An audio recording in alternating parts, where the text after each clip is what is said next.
പ്രായം വരും. കുറഞ്ഞൊരു 4-4.5 വയസ്സുണ്ടായിരുന്ന കുട്ടിയോട് നിനക്ക് എങ്ങനെ ചെയ്യാൻ തോന്നി?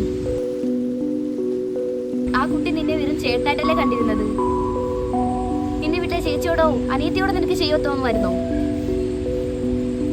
വേറെ വീട്ടിലെ കുട്ടിയായതുകൊണ്ടല്ലേ ഇത് ചെയ്തത്. നമുക്കൊരു കുട്ടി ഉണ്ടായി ആ കുട്ടിയോട് നീ ഇങ്ങനെ ചെയ്തില്ലെന്ന് ഞാനെങ്ങനെ നിന്നെ വിശ്വസിച്ച് എൻ്റെ കൂടെ ജീവിക്കും? പിന്നെ ഈ കുട്ടിയോട് ചെയ്ത നമ്മുടെ കുട്ടിയോട് നീ ചെയ്തില്ലെന്ന് ഉറപ്പെങ്ങനെയാ? നിന്നുള്ള വിശ്വാസം എല്ലാം നശിച്ചു. ഇനി നിനക്കും എനിക്ക് തമ്മിലുള്ള റിലേഷൻഷിപ്പ് മൊത്തം അവസാനിച്ചു. Let's break up. Hello police station.